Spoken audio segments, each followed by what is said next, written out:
Okay, so so welcome everyone again. Nice to see you again after the break. I hope you have reasonably good or even great, yeah, this autumn holidays. So as you have noticed, I checked the first batch of your assignments. Yeah, uh, I'm a little surprised by their number. Of course, it's a good trend. Yeah. But like it's twice as much as last year. So, but yeah, yeah, I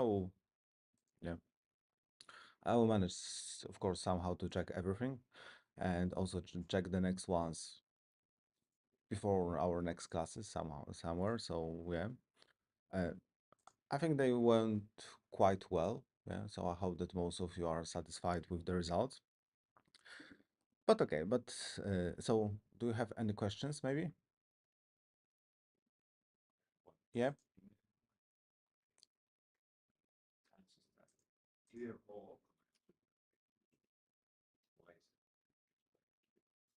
Okay, so first of all, I explain it, and second of all, I ask you to explain why you use it. So it's somehow small task for you to check what does it mean because there is. Do you know what this comment is doing? So what is doing? No, no. Clear vars, clear variables, clear variables. This comment do a lot more. Have you checked the documentation? Okay, so I would suggest you to check the documentation about this clear all comment, yeah, and then we can discuss if you will still have some questions. Okay, okay. So this is well, I treat this comment as this kind of small home task, yeah. But I will be glad to discuss about this. But please firstly take a look at the documentation. Then yeah, I hope that this will clarify all the things. Okay. Uh, Anything else? Okay, perfect. So today I will be mostly talking. Today will be a lot of this theorem related to this computer-aided analysis of mechanical systems. So maybe I would just go directly to the outline. Yeah. So it will be mostly about the theory. And so firstly, here, because there is quite a bunch of theory, yeah, we'll uncover it. I hope that you will let me know when something will start to be a little uh, unclear, yeah. So we'll cover this. So the first principle of what is the idea behind computer-aided analysis of those mechanical systems, and next, what are multibody systems? But have you already take some course about multibody systems? Okay, good. So this yeah, will go smoothly, hopefully. Next, we'll discuss about the choice of coordinates. So let's see how, yeah, just to see, what are the options, at least few of them, what are the consequences, and then what we should proceed with. Uh, Short reminder about vector algebra, yeah, on when we have especially algebraic representation of the vectors instead of those geometric representation. And then we'll start discuss about kinematic analysis, what are bodies, joints, formulations, and how to write the program for it. Okay, so let's get it started. Okay, so this is just a short reminder about the nomenclature that we are using, that we will typically use some bold faces letters to denote matrices and vectors, to show that we are dealing not with the scalar values, yeah, but with those ones, yeah, especially the uppercase letters we use for matrices and lowercase for vectors. And we'll assume that our algebraic representation of the vectors is column vector. Yeah, so row vector as is shown here will be shown with transpose. Uh, Also, I don't know, yeah, maybe it would be useful. Last time we end up, and it was very briefly, yeah, with this example. Yeah, so so I thought that it might be just a good idea to take a look, no, once again on it before we will dig into more abstract things, yeah, to work on this specific example, and also to show some basic code for the solution of it. Yeah, because this mechanism will be also included in today's assignment. Yeah. So there are two reasons for that. So about this example, yeah. So as we already discussed, this is just mechanical systems with two bodies. Yeah. So here we have this link AB. Is it B? No, there's no point there. But of link of length B, and this solid disk, and mechanism works like that.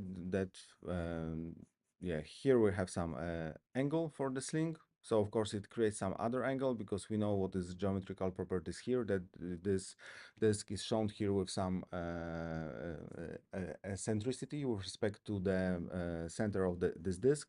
Disk has some properties like radius, and the question is quite typically that if we know this angle, yeah, what are the other kinematic values? Yeah, so what is angle here and what is this displacement? Yeah, this is quite typical example because in some mechanism it's typical that, for example, we are forcing the motion of this link, yeah, and then we are wondering, what are the different properties? Yeah, then we'll also ask if there is velocity here, what are other velocities, and so and so, and as well for acceleration. But we start with the most basic ones, with the position, yeah, because yeah, position is needed if you want to go even further. So we also discussed that for this example, we can write this kind of constraints. Yeah, do you remember how it was done? Any doubts?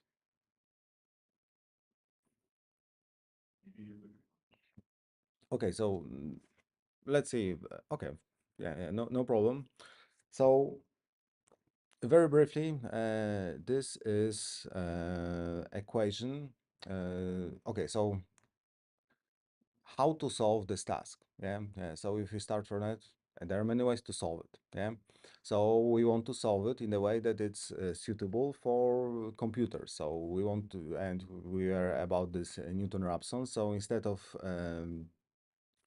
uh, we could work here some algebraic, of course, considerations, yeah, like we have done in the school area, yeah, like knowing that sine of this is here and there, and dividing this into triangles. But the way it's one common way of doing this in analysis of mechanism is by using this closure equation. Yeah. So we are trying to find a loop. Yeah. That we can write our position vectors that they are equal to 0. Yeah. Why so? Firstly, if you write this kind of this loop equation, yeah, we will take into account our geometrical properties of the mechanism. Yeah, so it will also includes when this task is properly done, our coordinates. Yeah, and even if it won't include coordinates, yeah, we'll know what is exactly the configuration of our mechanism, and then we can typically using simple equations, get to the properties that we want to get. So this is task example. So it is done in the way that the things that we are looking are already will be already included in this closure. Yeah.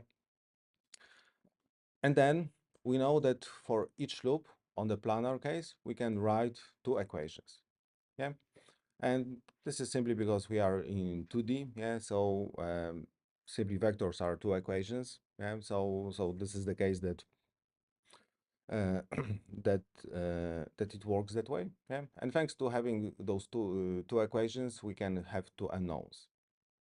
So all this, and this equation, this particular equation states that if we go from vector, if we drive the loop, yeah, vector, and going from point A to this point, to this point, this point, and this point, yeah, and if we get those four vectors, 1, 2, 3, and 4, and sum them up, we'll get 0. Yeah. So this part is vector from A to this point. Yeah. So that's why it's B, and cosine and sine of this angle, phi 1. This one is the second part. By analogy, yeah, A, because this length, this eccentricity is A, time cosine of this angle, because this angle is properly defined as using right-hand rule and from this level all the time. So that's why we have, this looks the same. So we have A cosinus phi on x-axis and A sinus phi 2 on y-axis. Finally, we have this one, which is simply minus r. Yeah, so 0 minus r is the third vector, and fourth vector is simply minus d0. Is it clear? Okay. So it must be met. Yeah. And as we can see by writing this loop equation, in this case, we have two unknowns already here. Yeah? So phi 1 and d are our unknowns. And phi 2, no, phi 2 and d, sorry, phi 2 and d are our unknowns. The rest of the parameters like a, b, and r are constant. And phi 1 is something that is provided for us. Yeah.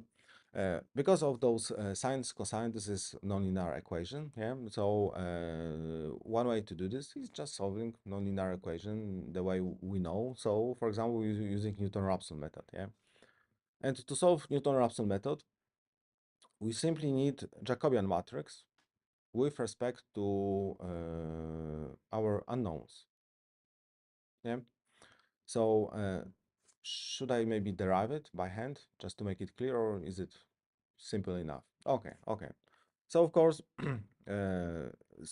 just to describe, to derive this Jacobian matrix, yeah, uh, first row corresponds to first row of our constraints because we have to be consistent, yeah.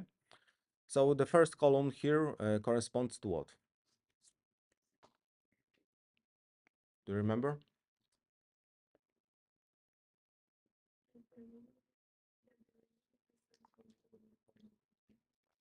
Okay.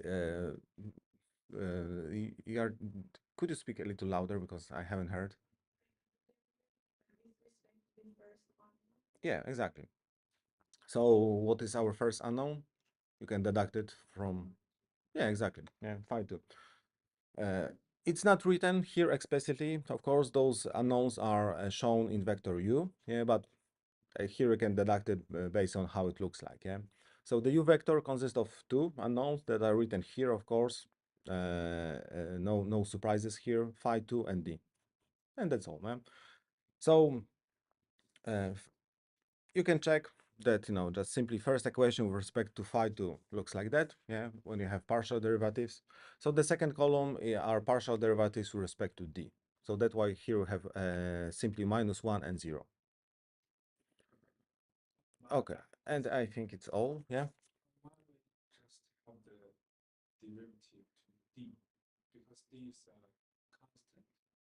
No, it's not. No, it's not constant because uh, because as this angle changes, this length also changes, so this point will move. Yeah. So d in this, yeah, if it wasn't clear, d is from a, that a of course is attached to the ground, so it's constant point, yeah, but it goes up to the point p, and p is about the center. Okay, sorry, about the center of this disk.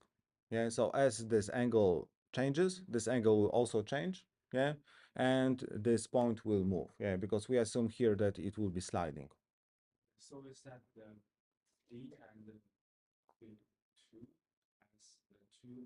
Yeah, exactly. Yeah, exactly. Yeah. Okay, so they are shown in U. Is it clear now? Okay, perfect. So now how to solve it? Yeah, and I hope that you can see that now with this setup, it's pretty easy, pretty basic, okay? Because we have our function that we want to solve. We equalize it to 0. Then we have our Jacobian that we want to get it to 0. And now we can simply use the procedure that we have written last time, Newton-Raphson, put it there, and wait for results. Yeah. So I propose to take a look on the code.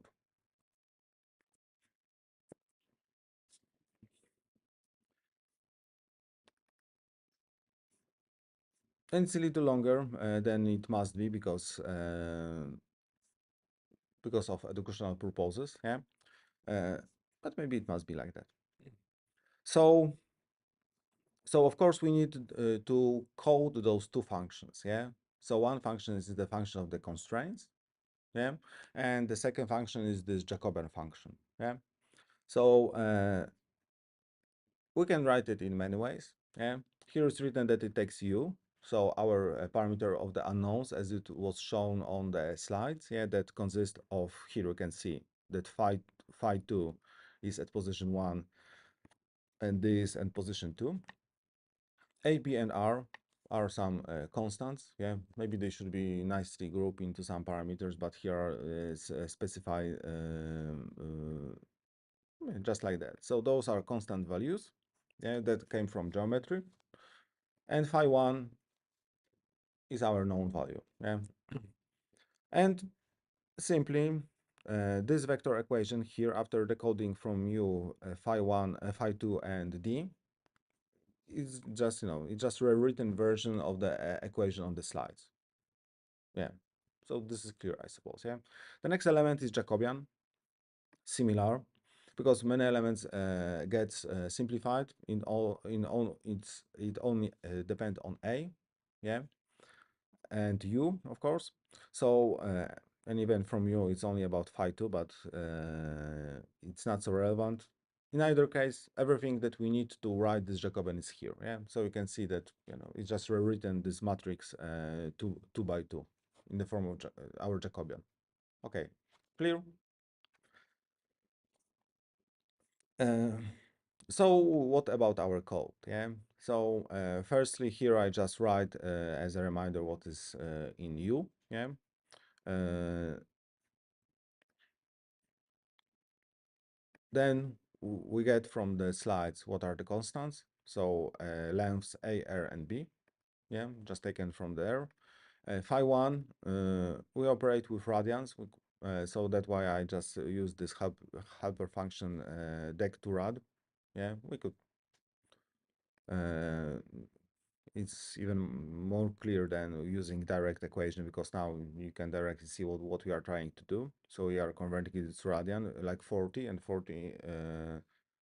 Yeah, 40 was their task. And now we have to, at this stage, we have to make some decision about some reasonable starting point. Yeah. And this is to some extent pretty important, as we already discussed last time. Yeah. Because as we discuss, yeah, for this kind of mechanism, yeah, like here, it can possibly have multiple configurations. Yeah, so for given this phi1, yeah, we could have more than one solution. Yeah, and another solution for this task could be, for example, when this disk is on the other side of this point. Yeah, so if the phi were, if this point would be here, it would still work everything. Yeah, because it would be here, so the position of this point hasn't changed, so this angle is exactly the same. Yeah. uh, and of course this vector equation also works. Yeah, the difference is that for this configuration, this phi2 is close to full angle, or close to zero, as I used as my initial condition. Why for the second position is closer to half angle, like 100, I don't know, it would be around 200 degrees. Yeah, for, and also D. Yeah, D here it's clearly larger than B. Yeah, so that's why I use as approximation B plus A. Yeah, it doesn't have to be perfect, but the closest one to the solution that we want to get. Yeah. And if you get the second solution, it would be shorter than B, D clearer. Yeah, can you see this? Okay, perfect. Uh, this also works as our checkup, yeah, because when we get solutions, still, algorithm works like it works. Sometimes you can get some surprising results, even if you know it quite well. So, checking the results, if they make sense according to geometry and all that stuff is pretty important. But okay, so that's why I uses those starting points. Yeah, maybe I could do better. Yeah, even approx because I know clearly that this angle is like minus 340, for example. Yeah, degrees, and this angle this is like B plus half A. But yeah, yeah. Let's give it a try. Most other parts, like here, is just to interfacing our method. So this is just programming, yeah. So firstly, we have to create this function handles to pass it to Newton-Raphson method. And we have to also pack all those variables there, simply because, as you might remember, if not, just let's take a look. Our function Newton-Raphson assumes that both f and j just accepts one argument, and this argument is vector of unknowns. Yeah, because like this is the interface. Okay. So we have to ensure that we comply with this interface. So simply we show it here, yeah, that f will be a function just of the vector of our unknowns, yeah, and then all this is packed from our workspace. Same here. This part ensures that j is simply function of one value, and it will be vector of our unknowns, yeah. And this call shows that it will be passed here, and this will be taken, taken from our command, this memory pool. Yeah. Another parameter to set some reasonable tolerance. Yeah, it can be quite tight. Yeah, I suppose it can be even tighter, but it's enough for our needs. And then it will be just called. Yeah, and if you will succeed, the iteration counter will be positive number, because as you might also remember, if something goes wrong, we set it to -1. Uh, and U will contain our results. Yeah, so then we will simply display them, and then we can check if they make sense according to the plot we have seen. Any questions? To any parts? Is all this clear? Okay. I can imagine that it's good at least that it's clear when I'm talking about it. So I just run it. Example is simple, so it runs like blazingly fast. Yeah, and here you can see the results. Yeah. Uh, so the position that we have found, by the way, we can check that iteration counter is 4, so it took just 4 iterations to get to this position. The position is 10.4 meters, and this angle is -30 degrees.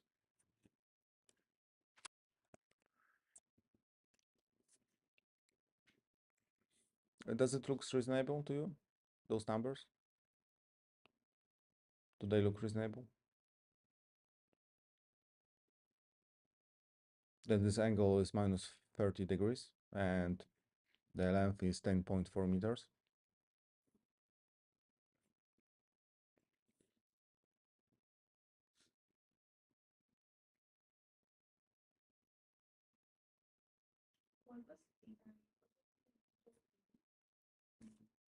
The B is here.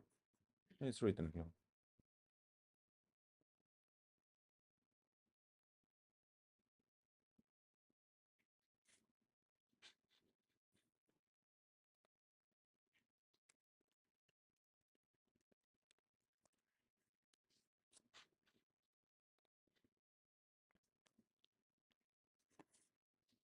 So does it look reasonable? No.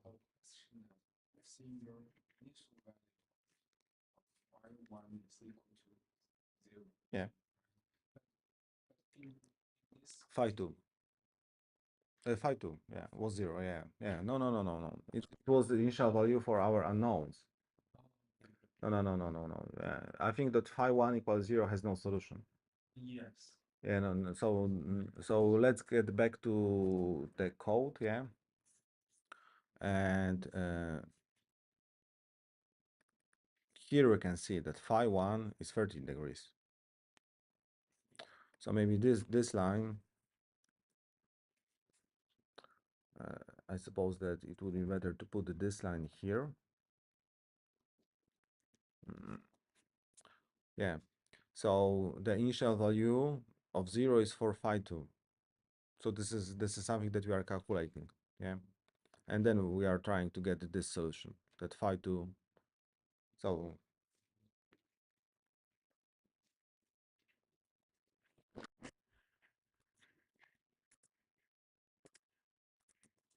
so does it look reasonable to you?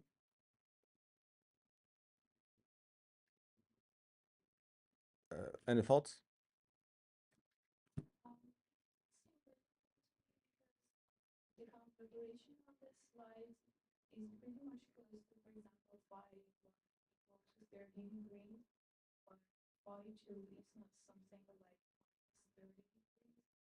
No. Yeah. Okay, yeah, yeah, but just uh, mm, because here we have sines and cosines, and there are cyclic functions, yeah. So all those functions, if you have minus 30, is the same as you have 330. So we can always shift it by 360 in any direction, yeah.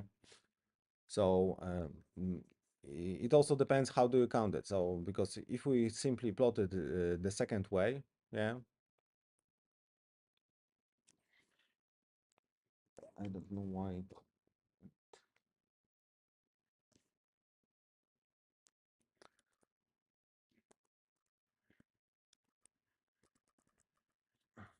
Okay, so simply like this, yeah. So about this angle measure, yeah. So this is, let's say, our x-axis, yeah, and we want to measure angle up to this line, yeah. So we can either, so we are applying right-hand rule, yeah? So we're applying that this kind of rotation is positive rotation, yeah? So of course we can measure the angle to here, yeah, phi 1, yeah? And assuming that this angle, it's about this 30 degrees here, yeah? So this angle is clearly 330 degrees, yeah? But we can have also second measure, like here, yeah? From this, it starts from the same line, yeah? Let's call it phi 2, and it's in second another direction, so it must be negative, yeah, because it's directed angle, yeah. So it's minus 30 degrees, yeah, and those are the same angles, yeah. So this is equivalent.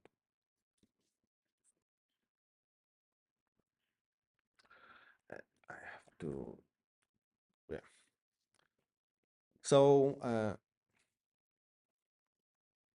and simply it discovers this part and not the other because of the initial conditions, yeah. So I would say that for me this looks reasonable, yeah,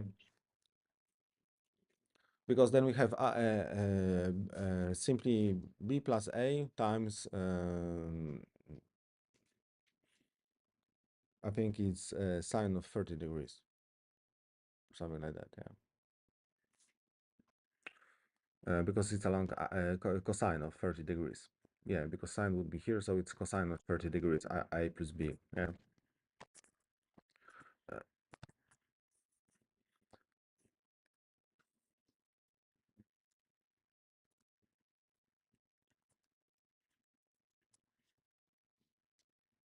yeah. Uh, So some other things. So if we use here, for example, 2 times pi, because it must be in radians. We wrote a code in radians. Uh, I will remove it to make it a little maybe shorter.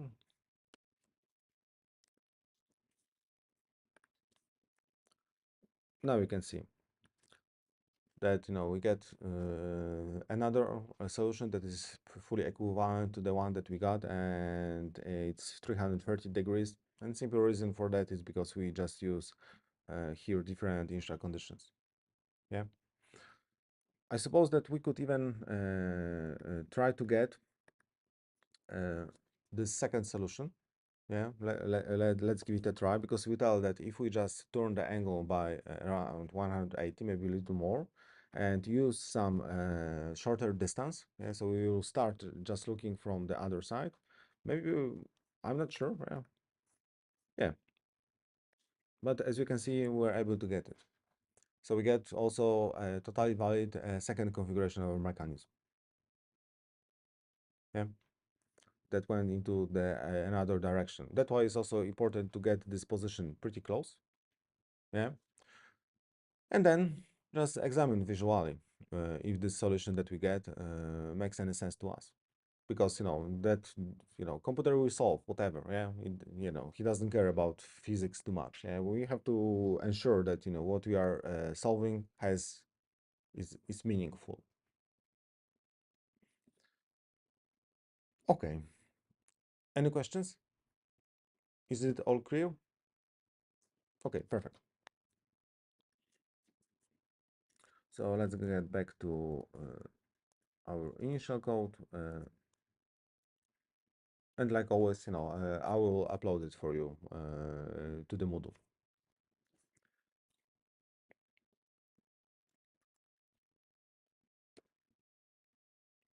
Okay. About computer-aided analysis, yeah. If I'm talking about too obvious stuff for you, yeah, just let me know, and then we'll skim through it a little quicker. But in general, what is this computer-aided analysis of mechanical systems? So of course we want to analyze our systems, not on pen, not using pen papers and some this kind of millimeter paper, yeah, like it was done previously, because it was done that way, that you just draw this kind of mechanism and then figure out what are the distances and then make some drawings to get the velocity field and other fields. Yeah, I haven't done it, yeah, because well, I'm not old enough, but I have heard from older colleagues that they were doing it. Yeah, but you already have seen that this book from 80s, so I suppose that it was super annoying problem, yeah, to draw all that stuff. Yeah, so that's why they get into it.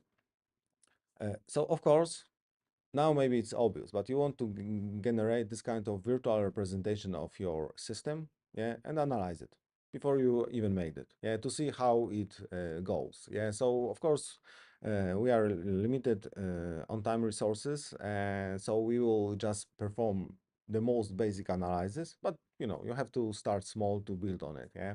So our analysis will involve this kind of rigid body systems like here, yeah, but they're also pretty important, and you can find them in many designs still. So yeah, so of course we want to design something, solve this problem virtually on our computers, see how this mechanism is behaving, and make it also in the way that we can create and the second part here, we use this multibody mechanical system as approach, and the idea is here that you just define how your system works and the computer do all the work. Yeah, that for example, to solve our equation, we have to write directly in the code, our loop equation as a constraints, that then we write our Jacobian of this loop constraints, but we want to have a program that once while it once written do not require us to do so. Yeah, just like maybe you have some classes in SolidWorks or other simulations that you just draw this mechanism and tell it run. Yeah, and it shows how it's moving. Okay, clear, clear. So multibody systems, yeah. So here we have some quite notable examples of the multibody system just some systems, yeah, that have multiple bodies. So that why. So typically we can split them into bodies, then tell that they are connected with some joints. Then we know that they have some forces applied, possibly, yeah, at least gravitational force, maybe others. Uh, and then we press run, yeah, and we can see how they are moving. For example, in this four-band linkage, yeah, um, we can apply here either some kinematic excitation, telling, for example, rotate like 600 RPMs, yeah, and let's see how this point will be moving, yeah, or like apply some torque, yeah, from the external engine and do the same. And the same goes to the slider crank mechanism. As you can see, it's written in the way that, of course, you know, this is very common because this is the very common way how to move from the translational motion to rotational motion. Yeah, and of course, every internal combustion engine, and still we have many of them, has this kind of solution. More sophisticated, but still the rule is the same. Yeah. Okay. And this is done by abstracting this a little out. Yeah. So we are expressing this in that way that we have simply some bodies, yeah, and those bodies are connected with some joints, applied forces, springs, dampers, torques, gravitational forces, and so and so, yeah. And after we make this kind of, we just disassemble our mechanism in this way, either virtually or just following how it's remade. We just give information to the computer. So here's our one body. Yeah, we weight it, give it some inertial properties. If we don't have some contact analysis, we don't even care exactly how it looks like. And then we connect it with other bodies. So connectivity of other bodies is critical because it's important if it can rotate or if it can rotate, if it can rotate in only in one plane or in multiple planes, if it can just translate or rotate and translate and so and so. Inertial characteristic is important, of course, if we want to talk about the forces. Uh, yeah, and after we provide it, yeah, the program should analyze it. Yeah, is it somehow clear from this brief? Perfect. Okay, so here is just a short indication of how to divide it. Yeah, that about nomenclature. Yeah, uh, because we already talked that we will talk about kinematics, but in general, of course, we are in the branch of mechanics. That's why, yeah, on the different level, this is in the curriculum of mechanical engineering. So, of course, analysis of motion times forces and all the related stuff. It's typically divided into statics and dynamics. Yeah, and dynamics sometimes is divided into kinematics and kinetics. Yeah. So it's shown here. However, I figure out that more typical it's to talk about just kinematics and dynamics. Yeah. So I think this using talking about kinetics is a little old-fashioned term. Yeah, because statics, of course, it involves no motion. Yeah. So have you done some statical analysis of mechanism? Yeah, yeah. So for example, how much the friction can support our stick that is, at the wall. Kinematics study the motion and it doesn't study really the forces. Yeah. So we'll start with it. And the main reason we will start with it that, of course, it's still pretty important in, for example, robotics and many other areas, but also from our perspective of programming the code, it's easier. Yeah, because we don't have to write equations of motion. Yeah, we just have geometrical properties. Yeah, because it means that we know, like in our example, how something is either position or how something is moving, yeah, in time. And based on this, we can tell how other parts, according to our geometry and connections, will be also moving. With this dynamics, then we include forces. Yeah? So how, for example, our pendulum will move in under gravity or under external torque, and so on and so on. And of course, we want to analyze it by using vector algebra because this is something that is just digestible for our computers. Yeah, with vector algebra, we have vectors. Then we can have matrices like inertia matrices, and then we have those packages like MATLAB, then can deal with it easily and efficiently. Okay. Uh, Analysis by vector algebra. Find the velocity of slider point B having A, B, D, and so yeah. So just an example of the kinematic analysis that yeah you can do, for example, for your assignment in few weeks. Yeah, after we will get to the point. Uh, Pretty typical. Yeah, and it's of course yeah. Again, we can do this by this closure loop. Uh, and then solve it. By the way, I will also ask you to make this kind of analysis for your current assignment, but it's pretty easy. Something went wrong here, yeah, but okay. So how to do maybe this type of analysis, because we have already done analysis on the position level of our mechanism. So here is a question how to do this to get velocity of this point. So we already know that we can write this kind of equations as our constraint equations, yeah? And by knowing geometrical properties and assuming, for example, this phi is again 30 degrees, uh, then we can calculate the rest of our geometrical properties. Yeah, so we know the solution on we can find the solution on the position level by using, for example, Newton-Raphson. Yeah. And here's something went wrong with this slide. I don't know what has happened here, because here I haven't.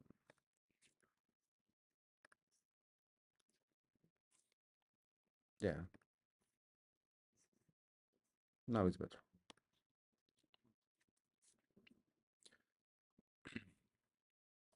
So how to solve it?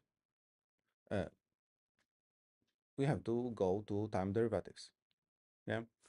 So we use here simply the knowledge that those new shortcuts. Yeah, that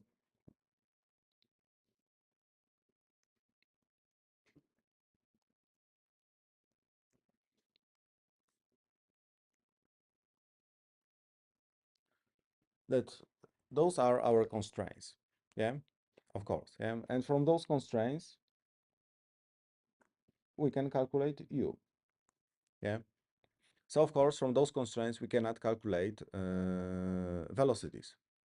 So what do we need to calculate velocities? Exactly, yeah, we have to take time derivative of it. Because we know that if we calculate the time derivative, so hide that, it depends on what now?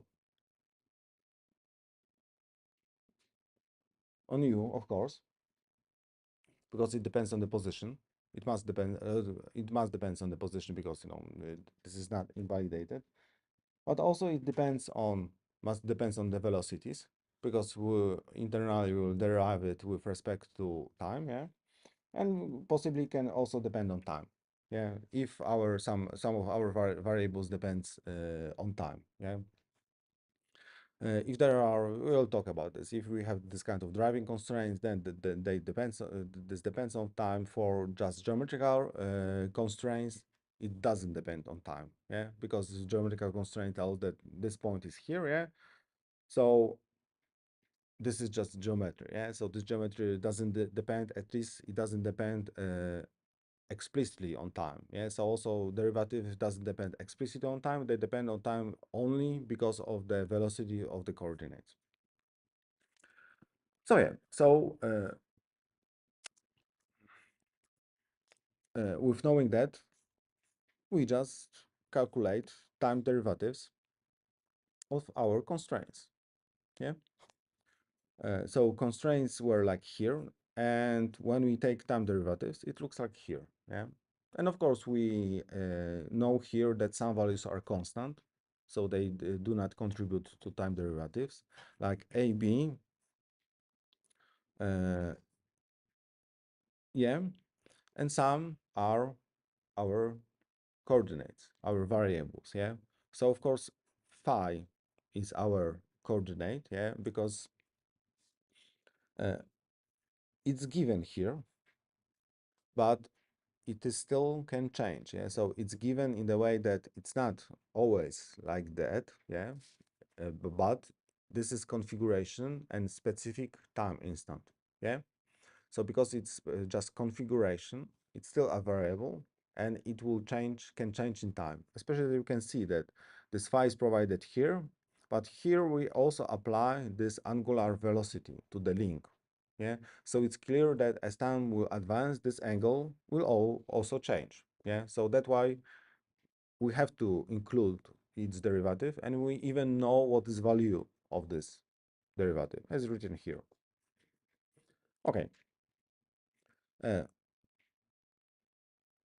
so from those equations, uh, and what is worth noting, and this will help us with our analysis and make analysis on the position on the velocity level, that this depends linearly on velocity. Can you see that while the problem on the position level was nonlinear because those position coordinates were under sines, cosines, and others, so we have to use Newton-Raphson to solve it. As you can see here, when we get to analysis of the velocity, and this is quite important hint, I believe, for your assignment as well, that the dependence on your velocities is linear. Yeah, we'll talk about this later, but you can even see that because this pi prime is just d over dt of phi of u, yeah, then you can write it that this is d over du for phi u times u dot. And what is that? What is this term?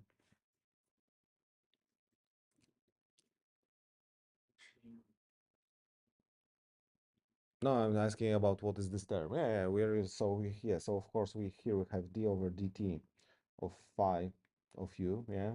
If okay, it's here it will be 0, but if u can also depends on time, phi can also depends on time, yeah. But this is Jacobian, yeah. So if we have time, if we have a situation like here that we have only geometrical constraints, so this is of course 0 because it doesn't depend on time, yeah, explicitly. So partial derivative is 0, but this is just Jacobian. So as you can see, to analyze on velocity level, if you know Jacobian and you know Jacobian for positional analysis, and you have to form it, yeah, then you have to solve just this linear this kind of equations, yeah. Yeah, you can check it when you also we'll discuss in more details later, yeah. But this is the case. So analysis on the velocity level is quite easy. It requires position level coordinates to get all this stuff and also to compute Jacobian, as you have seen, yeah, technically. But then, uh, is it clear that phi dot is equal to -1 radian per second? Is it clear from the plot? Because this is quite common mistake. Some of my students has done in the past. Have done. Is it clear? It's -1 radian per second.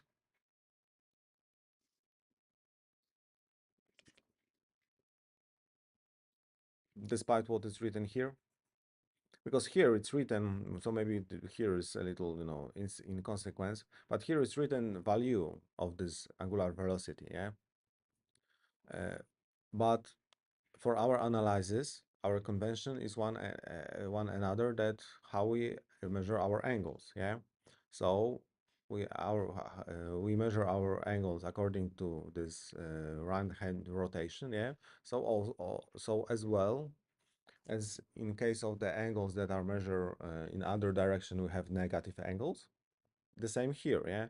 We can clearly see that this vector is drawn in the negative direction. So also you have to remember that it means that our velocity is negative. Okay, so this is something to just be aware of.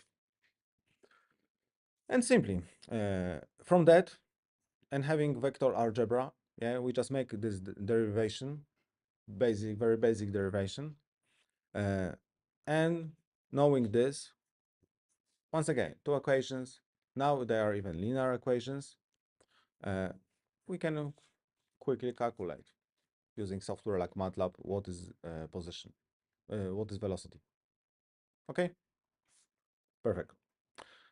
So all this to show that analytic approach is systematic, because it's just based on this rule, yeah. So get constraints, get Jacobian, calculate positions. If you have Jacobian, then you can calculate velocities as well if you have already positions, yeah. Yeah, so that's why it's also pretty easy to be implemented as a program.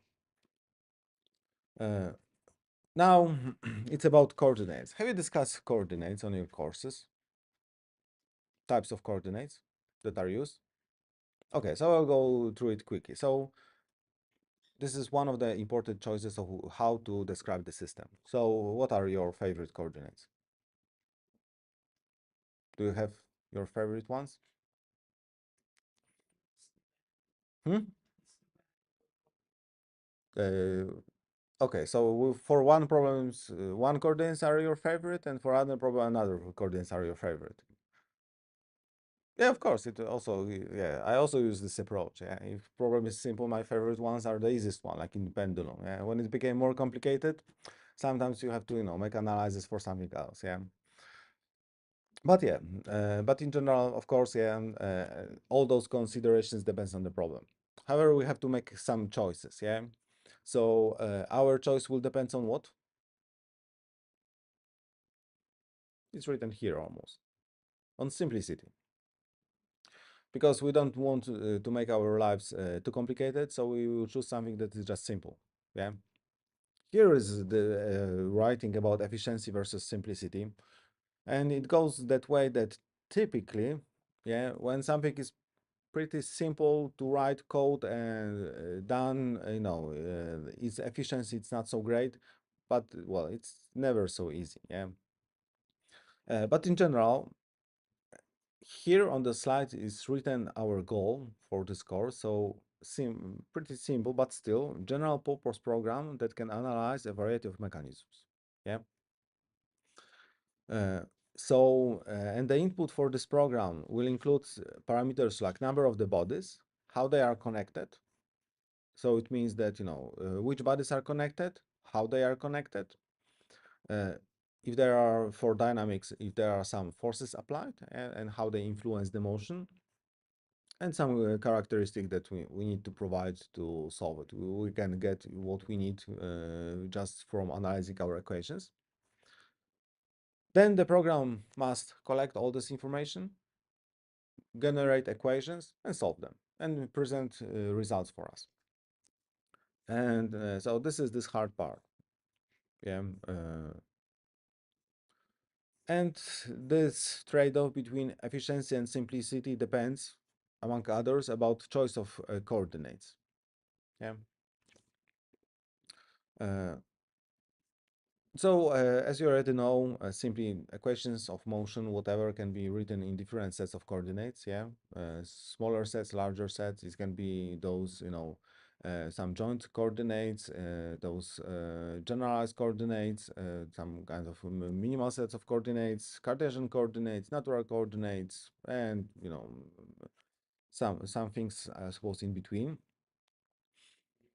Uh, so the question is, what to put in this queue, because we will now describe our set of coordinates as vector q. Yeah. Uh, yeah. Okay. And here are even those few examples. Maybe except of this natural coordinates. They are a little more exotic, but also pretty interesting. So do you know all those types of coordinates? Okay. So no. Okay. Okay. I won't assume that everybody knows, so we'll go quickly through it. Yeah, just in case. But we'll show here for four-bank linkage how looks the vector q for all those coordinates, and then how to make more or less analysis for those coordinates. Yeah, and then we'll tell why we have chosen Cartesian coordinates for going further. Of course, if you wish to use another, we can, I suppose, go there, but it will be interesting. Let's say path. Okay. Generalized coordinates. Yeah, they have different name, but it's typically the number of coordinates here is equal to the number of degrees of freedom. Oh, yeah. So for the four-bar mechanism, as you can see, it has 1 degree of freedom. Is it clear that it has 1 degree of freedom? So it means that there's one way it can move. Yeah, yeah. Or it depends. If you describe any kind of these angles, all other angles are null. Yeah, except of some double configurations, but yeah, more or less it's like that. Yeah, because for example, this links can also goes there, but don't we won't get there. So it's very compact. Yeah. So despite this mechanism, like this four-bar linkage looks pretty okay. A little, it's not so super basic, yeah, because for pendulum it's clear. Despite that, so the vector q can contain, for example, just one angle phi. Yeah, and if we know phi, we can calculate all the others. Uh, so, for example, those angles, yeah, phi 1, phi 2, and phi 3 can be obtained using this kind of equations. Yeah. So they are taken from, of course, geometry using some rules like sines, cosine, and others. Yeah. Uh, yeah. It's possible. Yeah. Uh, so what is worth noting that first of all, here we have those three equations. They are pretty complicated. Yeah. They also include many coordinates at once, typically. Yeah. Uh, like those contains just two, and here are also just two, but here this equation contains all our coordinates. Yeah. And do you know on the first side how to derive those equations?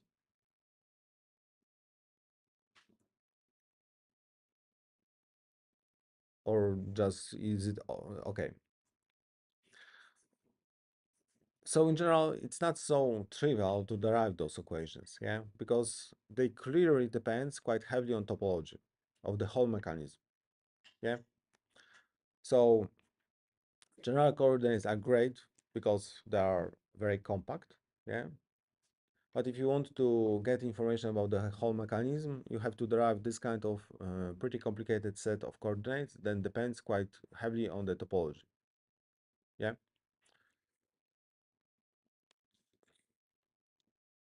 Questions? Okay. Relative coordinates. Yeah, another common choice for coordinates. Maybe if you were on the course here, I think that you discussed quite a bit about them. So uh, for the relative coordinates, typically we do the thing, yeah, just like here, yeah, that we start, for example, from the ground, yeah, and we take a look what is connected to the ground, and then describe that coordinates that are needed to go from the ground to next body, yeah, because here we have just one rotation allowed, so we can get just one rotation here, and having this phi1, we know how to get from the ground to this body, yeah, and then we make this kind of the tree, yeah. So next, from the first body, how to get to the second body, yeah. And those angles can be measured either with respect to the ground or with respect to the previous body. There are two typical choices. And next as well, yeah. When we get for the second body to the third body, yeah, it's also rotation, so it's no rotation needed here. Here we have no angles because this connects to the ground. Yeah, so then it would be start to be redundant. Yeah, and this is the case about the loop. Yeah. So here, like for this case, we have three coordinates because we have three bodies that are connected with just revolute joints. But we know for sure that those coordinates are not independent. Is it clear? Is it clear? Because, we have three coordinates. We already have seen the equations that, bound those coordinates together. And we know that the system, another way to look on it is just technically that we know that the system has 1 degree of freedom. So simply we know, as was told already, that it's only required to have one coordinate to describe it fully. Yeah, but we have three.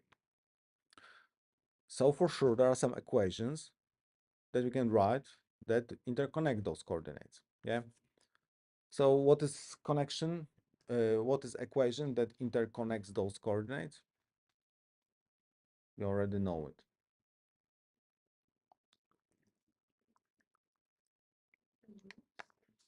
Yeah, the loop. Exactly. So if we just write loop equation for this loop, how many coordinates we can eliminate? Exactly, because loop on the planar case has two equations because it's vector equation for x and for y. And this is important uh, because then simply number of our coordinates minus number of those equations that you can set, so loop equation like 2, give us 1. And this is not accident for sure that this is exactly the number of degrees of freedom. Okay. So of course, we have loop equation, two scalar equations for the loop, and it works. Yeah. So, for example, giving any phi1, we can always calculate phi2 and phi3. Yeah. So, some advantage with respect to the previous example when we have only phi is that okay, first thing, disadvantage is that the number of coordinates is larger. Yeah, so they are not independent. However, writing this kind of mm, constraint equations, it's slightly simpler because you already know that there are the loops. Yeah, so either if there are no loops, this provides you with minimal set of coordinates, and when there are loops, you need to make some kind of these loop closures. Yeah, yeah. So it works. It's pretty nice. However, inertia, it's still not always super easy. So it depends still on topology of the system. Yeah, so you have to do some topology analysis that we would like to skip it because it's a separate topic. And also inertia, it's not so trivial. Everything can be done, of course, yeah, systematically, but it gives us another layer of abstraction. So next are Cartesian coordinates. So Cartesian coordinates, it means that we have quite a lot of coordinates. Yeah. The idea of the Cartesian coordinates is that we focus on the bodies, and with our Cartesian coordinates, we describe fully each of the bodies. Yeah. So, and we know that each body on the plane has 3 degrees of freedom. Yeah. So simply for each body on the plane, we will use 3 coordinates. Yeah. So those coordinates are positions on some points and angle with respect to the ground. Yeah. So it means that like here we have 3 bodies. We have already 9 coordinates. Yeah. Quite a lot.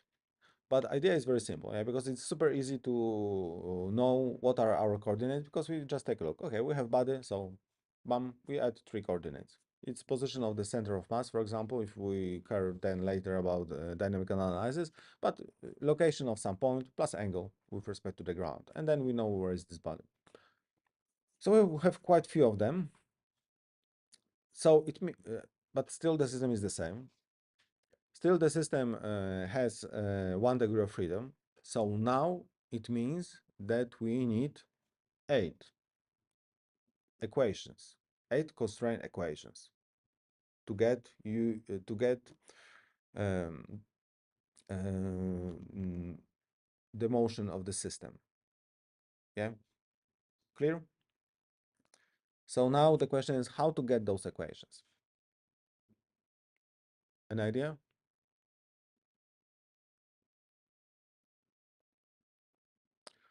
Okay, so idea here is also connected somehow with those loop equations, but they are just written locally. So uh, those equations that are here are 2 of those, yeah, uh, tell what are position of our joints, simply measure from 2 different bodies, okay? Because we want to, of course, have this kind of equations that are easy to write, and they, of course, has to include our coordinates, yeah? So we describe in the way friendly for the computer the obvious thing, where is point A? Yeah. So we know that point A is located from the view of the global coordinate system at 0, 0. So that's why there are zeros and it's not seen clear. Yeah. But we can also describe where is the position of this point A with respect to the first body. And using this approach, we will take into account just these coordinates of this first body. Yeah. So we know that position of this body, here we know where is this point because this point are our coordinates, so x1, y1, yeah. So we have to write equation that from here to here, yeah. So from here using global coordinates, knowing that it's x1, y1, and from here to here using those local coordinates, which is shown here, yeah. So it's just r, assuming that the length of this link is r, so r half minus, and then cosine and sine of phi. Yeah. And the same we are doing for all the rest of our constraints, of our points. Yeah. So where is point B, C, and D? Or our, those equations depends on the type of the joint. Yeah. But here for the revolve joint, if you know where is this point, we know everything. So here it's simply written that if we go from here, it means here means the origin of the global coordinate frame to here we get to point B. Yeah, but we can also get to point B using coordinate of second body. So from origin of our frame, we can go here and back here. And this is sum of those is equal to 0. Is it clear? Yeah. So this is the way to write the second equation. Then third equation, another point. So we go here, here, and here, here. Point C. And the last one, because we have the last constraints here, the last revolute joint, we can go just from here to this one, and from global coordinate, it's just minus L. Is it clear? So, of course, there is a lot of those coordinates, yeah? Uh, so that's why it talks about simplicity versus efficiency, because typically when you have more coordinates, the code tend to be less efficient, yeah? We don't care too much because our computers are fast. They were enough fast in those 80s or 90s when those was firstly developed, but now they are, we can discuss all this. Of course, there are applications that you always wanted to be faster, yeah. But they are fast, uh, and also it appears that this description is very simple, yeah. So it's very systematic, yeah, because it says that to generate all those equations, we just say, okay, we have body at 3 coordinates, done, yeah. We have revolute joints, write equation of this type, done, yeah. And then it allow us to write those building blocks very easily. I hope that you can see it more or less, yeah. And then inertia is easy because we know how to write inertia with respect to this point, yeah. Because mass is mass, yeah, like always. But then rotational inertia with respect to rotation is also easy, yeah. Yeah, it's just IC for the link, for example, yeah. So yeah, so using Cartesian coordinate, despite we have quite a lot of them, yeah, the expressions are pretty easy. Uh, yeah. So for an unknown configuration, one of 9 variables can be specified. Yeah, so we can describe any of them. Yeah, and then using all those equations and Newton-Raphson and our computers, because while you could try to analyze this on pen and paper using previous one, this one not. You still can, but I think you shouldn't. Then you can find all of them quickly. Yeah, one, two iterations, 3 iterations of Newton-Raphson, we are done. Yeah. And here, maybe you have seen this already. One part that if we analyze this kind of coordinates, yeah, so the number of coordinates, minimum, moderate, large. This is just summary what we have already talked about. Number of differential equations, minimum, yeah, yeah, moderate, large. Again, number of algebraic equations, none, because we have just the number of degrees of freedom, so we don't need any algebraic equations. Moderate because of everything, and pretty large, yeah, because here we have 3 coordinates and then two algebraic equations for our case, and here we get 9 coordinates and 8 equations. And of course, as the number of bodies increases, typically those numbers also increases. Nonlinearity is high, moderate, and here is pretty low. Yeah, that's just that those expressions are simple. If you have seen, they only include the coordinates that are on our joint. Yeah, so joints is written in the way that it connects 2 bodies. So those equations only includes 2 bodies. So also when you calculate Jacobian matrix, it's also pretty easy. Derivation of equation of motion, hard. Yeah, I don't know if you have you ever derived any kind of equations of motions using like this basic Lagrange principles using minimal coordinate, because this is the case, yeah. I already get, it's already, easy to make, errors for the single or double pendulum, and with this one, it's even harder. It's moderately hard, as you maybe have learned, for example, for common approach with this recursive methods, there are some velocity transformations that takes even this Cartesian as the first step. Yeah, and here is pretty simple. This is most important for us because we want to keep it simple in order to proceed with and focus a little more on the programming. Yeah. Efficiency, efficient, not as efficient as we already discussed. Of course, it depends on the mechanism. Yeah. And we know that our computers are super complicated, so nothing is so obvious, but this is kind of general trend. And programming development easy, and this is what we really want to shine on. Any questions to this part? Everything clear? Cool. Okay. So once again, not about the general purpose program. Yeah. Uh,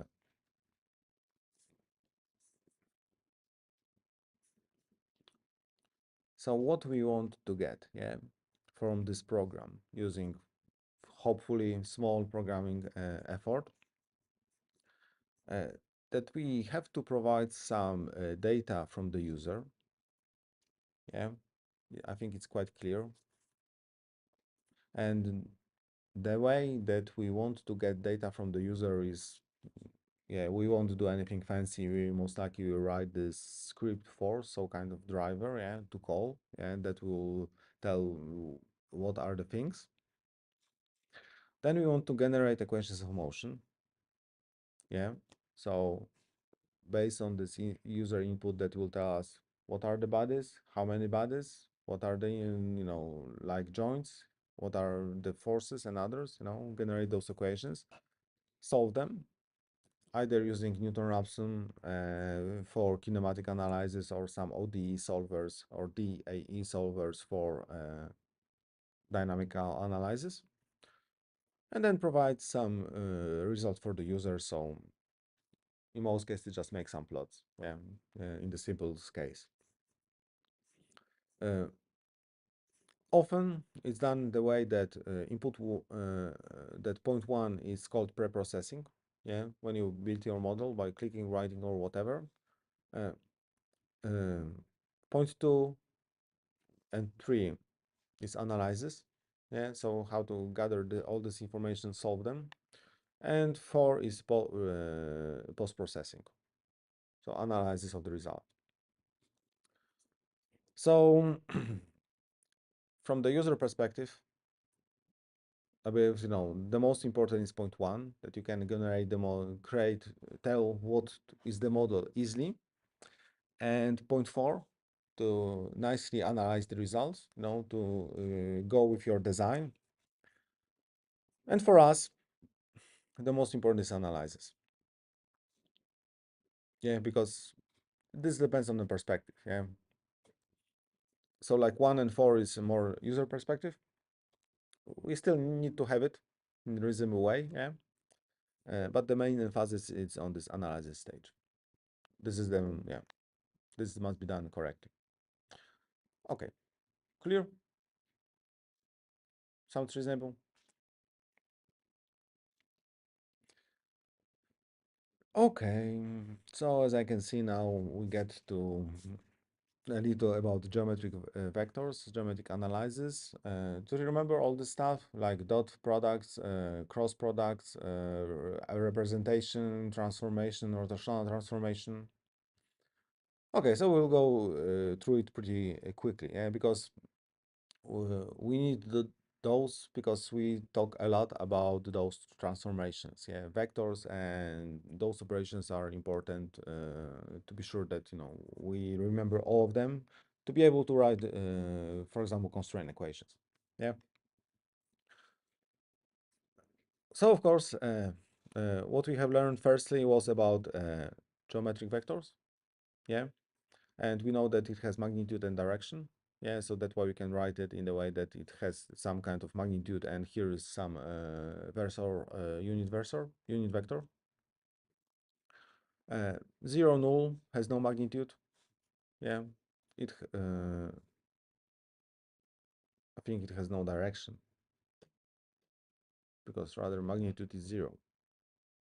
Yeah. Uh, And there are, of course, basic operations of the vectors. We already have done some of them, yeah, like summation and this kind of scaling. Yeah, so nothing fancy here. Dot product. Do you remember dot product? Dot product to vectors provide us scalar. Yeah, and dot product of A times B is equal to B times A.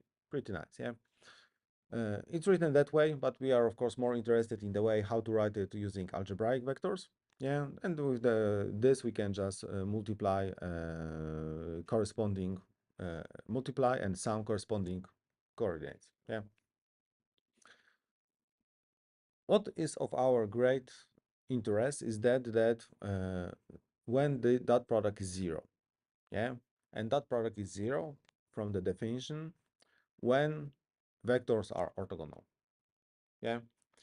This is useful for writing our equations, yeah, because we can then tell, for example, if we have some kind of, for example, even translational joint, yeah, if you have one vector along the translation, yeah, and one vector that is perpendicular, then we can write this kind of, and we will write, yeah, this kind of mm, uh, constraint equations, telling that dot product must be zero, yeah, to keep it always orthogonal.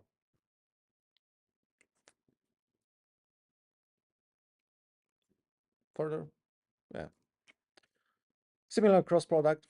Difference is that uh, result of cross product is another vector. Yeah, according once again to right hand rule. Yeah. Um, mm, uh, it's worth remembering that cross product of b times a is equal to minus a times b, and this goes somehow from definition that, and it's connected with this rotation. Yeah, that when you use this right hand rule, so if you want to go from one vector to another, you have one direction, but if you go from the second one to the first one, you have another direction. Yeah, and also this is zero when two vectors are parallel to each other. Yeah, because then there is no way to find a direction. Algebraic representation, what is important, of course, that it depends on your reference frame. So while geometrical vector is just vector, you just draw it and it's always the same, yeah? The numbers for the algebraic vector requires you to have a frame, yeah? So that's why this is important, because we were already discussing that we have this kind of global reference frame from which we can relate everything, but then we also have local reference frame when we are connecting when our bodies frames are located, yeah. And then of course those numbers differs from global and local. This is important for us because some quantities are constant in one or another. But yeah, in algebraic vectors we can write all the same operations like dot product, this kind of multiplication. Uh, then we can write so-called this associate vector, yeah, that is associated with vector A. It's a skew-symmetric matrix according to this definition, and it's useful to write in the reasonable way the cross product. Yeah, so we have here this skew-symmetric matrix uh, and B. So if we want to write a cross product of A times B in an algebraic way, yeah, we can just express it by this skew-symmetric form times B. It's useful for some derivations as well. Uh, so okay, so this is about geometrical vectors and the things that we will need more or less. Yeah. Now about multibody analysis. We already talked about this. We already talked about basic on this part, but now we'll get into more details, yeah, and how to use this knowledge. So of course, we have rigid bodies, and we'll consider only rigid bodies, because as you have seen already, when you are solving PDEs, when you have flexible bodies, you have quite few more things to think about, yeah? So we will stick to rigid body, yeah? Is it clear what is rigid body? Uh, Joints that will give us constraints, degrees of freedom, you know what is this, yeah? You know, how many those coordinates we need to uniquely describe the system. Kinematic chain, how all this is connected together to the whole mechanism. Okay, so here is this very simple example on how to know in those mechanisms what are rigid bodies, kinematic pairs, degrees of freedom, and kinematic chain. Yeah. Is it clear?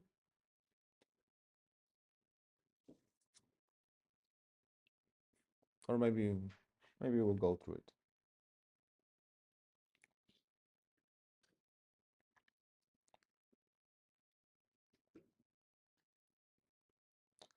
Okay, so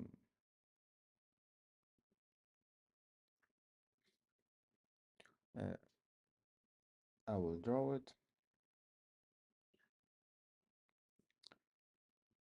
Give me a second.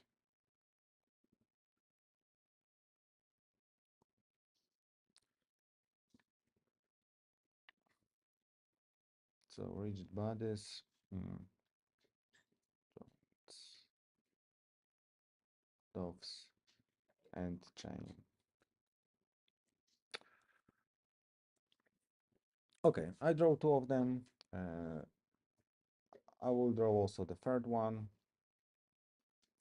So the third one was this, I believe, slider crank mechanism. Yeah. Okay, to make it the most, okay, the most looking alike. Uh, well, I know that maybe my drawing is not the best, but I hope that you can see it well. Yeah. Okay, so let's start with the rigid bodies. Yeah. So for the pendulum, how many rigid bodies do we have there? Two. One. Okay, so both of you are somehow right, yeah. Yeah, yeah. So it's all also depend, yeah, and we'll make this choice, yeah. But for to keep things simple at this stage, we can say that there's one rigid body, yeah, yeah. So ground is ground. We can tell that ground is separate rigid body, or we can say that the ground in some is just a special entity, and we skip this in analysis, yeah. Typically, we can skip it. Yeah, sometimes we add it to make some derivations simple. Yeah, but the easiest approach is just that we have one body. Yeah, so for here we have just one rigid body. Yeah. So how many rigid bodies do we have in this four-bar mechanism? As name suggests, there are three. Yeah, yeah. So one, two, and three. So when we add ground, then it make even more sense why it's four-bar mechanism. Yeah, but okay. Here with this description, we have three bodies. And how many bodies do we have for slider crank? As well, three. Yeah. Sometimes we can skip the third one as well. So it's really depends on how do you want to describe our system. Yeah. But yeah, in general, we have three bodies. Not to overcomplicate the stuff. Okay, okay. So this is nice. So what are the joints in this kind of the system? So how many joints do we have for our pendulum? One. Yeah. One revolute joint here. I will just, yeah, just like here. Yeah, one revolute joint here. I will put rigid bodies in those squares and joints in circles. Yeah. So how many joints we have for four-bar mechanism? Yeah, four.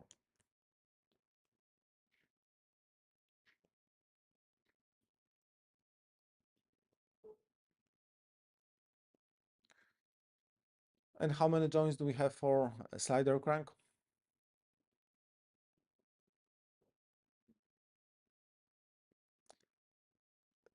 Like always, it depends, but simple ones are four. Yeah, the it's not the simplest description, but the simple joints we have four with this description, and because we assume that we have three bodies, yeah, we need them, yeah, to connect all those bodies. But that's true, yeah. So we can have, of course, one, two, and three here. So one, two, and three are revolute joints, and fourth joint is our translational joint when our slider just moves along this background. Yeah. So here This is, for example, axis of this motion, yeah, with the rails, and this is our fourth joint, and it's translational. And this is the only translational joint on this plot, yeah. So how many degrees of freedom has those systems? Yeah, yeah, yeah. The answer is one in all three cases. We can see it by counting the number of joints and coordinates. Well, it's not so direct, yeah, but we know that with each body, at least for Cartesian coordinates, goes three coordinates, and we know that with each revolute joint we have two constraints, and with each translational joint we also have two constraints. Yeah, because another way of thinking of it is that translational joint allow us body to just move in one way only. Yeah, so it means that it must also have two constraints. So yeah.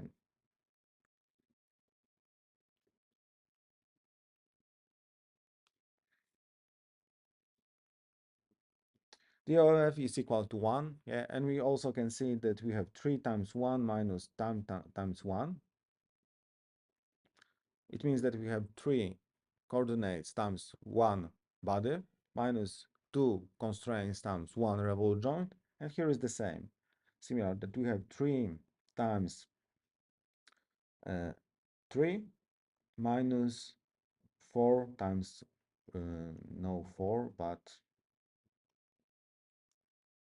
2 times 4. And it's also 1, yeah.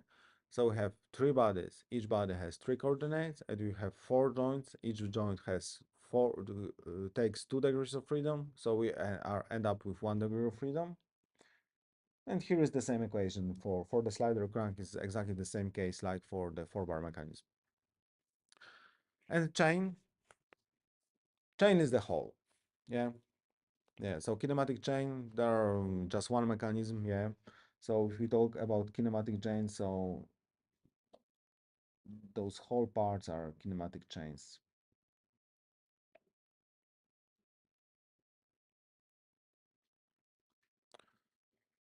Okay.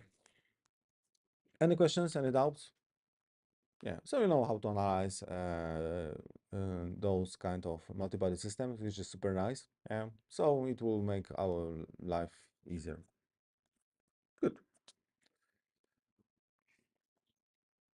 Okay. So once again, we get into Cartesian coordinates, and as it was told,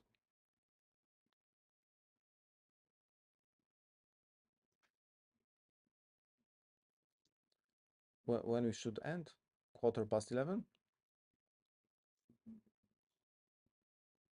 or 11:30. Okay, let's see, because we are going really fast. So, do you want to have a break now? Yeah, no problem. Yeah, yeah. Okay, okay, because we will start to go into some more into core multibody systems. So yeah, it's a good point to take a break. So just 5 minutes? Okay, okay. So we will start 5 to 11.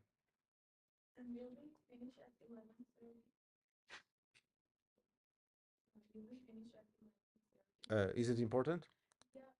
Yeah, sure, no problem. But just remind me if I will go. Maybe it will it will be a little shorter. I don't know how about the slides there. Just remind me that it's 5 to 11:30. If you want to end at 11:30, and then I will just spend the last 5 minutes to talk about assignment, just in case. Okay, okay, yeah, no problem. I don't know if there is a way to pause this streaming.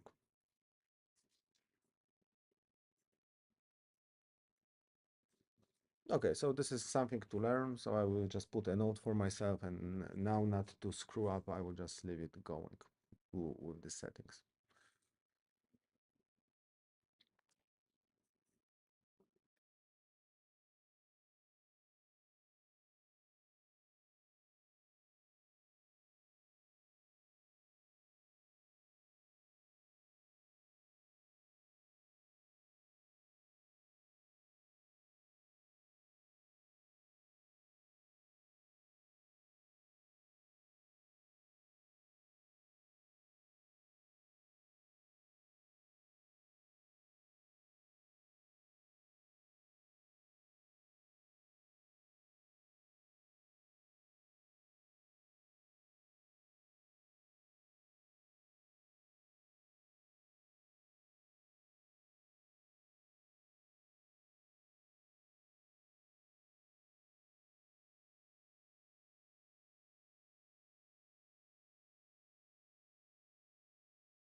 Okay, so yeah, I will learn how to maybe pause it if it's already at all possible for the next time. But yeah, so let's continue. Yeah, then I will have maybe some questions to you.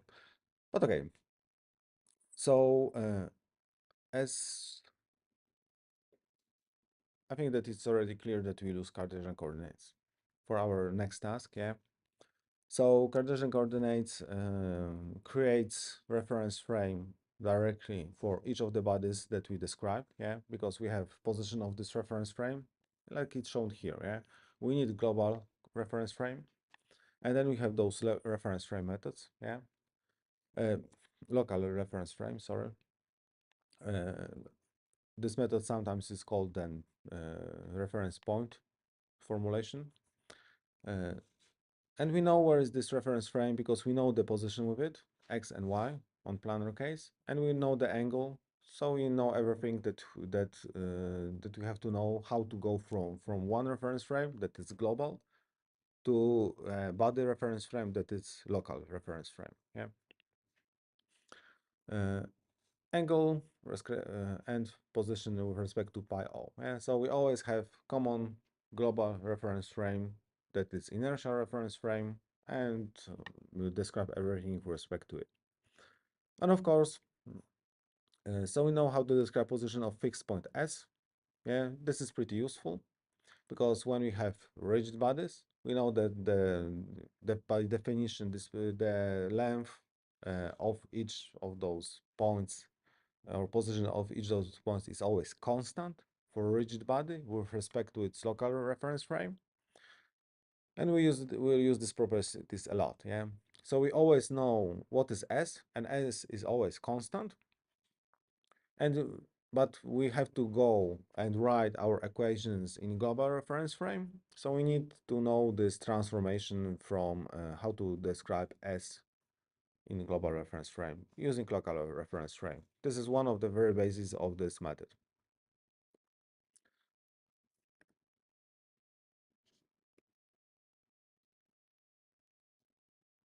And here is written how to do this in systematic manner. Yeah, so this is one of the very basic equations. Yeah. Uh, so simply, if you want to write RS in global frame, we have to simply know where is local frame. I have to find here some kind of, I have to note to myself that I need a pointer, virtual pointer. Maybe one of you know how to turn on virtual pointer. Okay, I will check it for the next time. You know what I mean? That you just make this pointer more visible. But yeah, I really not sure how to.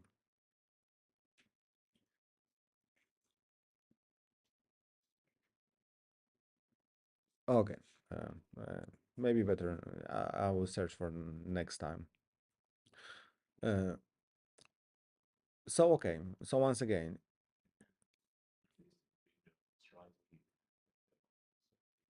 yeah, but it's not Windows. Okay, here.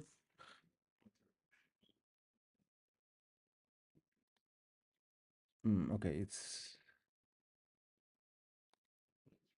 okay. Perfect. Thanks. Thanks. So yeah. Okay, nice. Thank you. Okay, so once again, RS is position of our point in global reference frame in pi o, yeah, in this plot. And we use here, as you may deduct, so I will just tell that we use the notation that when we have no decorators, it's in global. But if we have this hot decorator, like here, it means that it's some local reference frame, and it's in reference frame I. Okay? So RS, it means that this point, this position vector written in the global reference frame that points to point S. Okay? Is equal to Ri. Ri is location of the reference frame I. Like here, it would be reference frame 1. Yeah? AI is some transformation matrix because of the different orientation of those reference frame. We need to rotate the vector. So this is rotational transformation of the matrix of the vector, and SIS is constant vector. Yeah, so it's constant in time that it described in reference frame I, and it points to point S. And it's shown here, yeah, that this blue first vector is this first part, and the second part is this vector. Yeah. So simply R plus S gives us R, total R in global coordinate system. Yeah. So exactly that is written here. Clear? Okay. Transformation is standard. If you have this course of multibody, you know. If not, simply it's standard. Cosine minus sine, sine cosine. Yeah, cosine minus sine, sine cosine. It's always like that if we are consistent with our description. Yeah, and we are.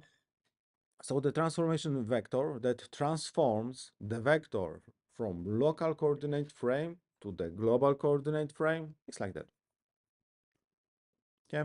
So it translates because as we talk, in algebraic representation details depends on those details of those numbers depends on which coordinate frame we are using. Here we are using global. After local, sorry. After transformation, we have those exact coordinates in global, or in the second one. Yeah, in our case, it's global. It simply follows some simple geometrical rules, but yeah, this is the result. Cosine minus sine, sine cosine. Does it require any explanation? So as we can write it, of course, in this explicit form. So it looks like that. I suppose no surprises here. Yeah. Once again, global, local, constant, transformation matrix, position of this point. So relative position of two frames.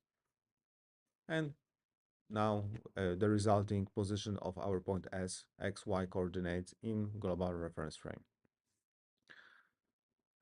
Bar, yeah.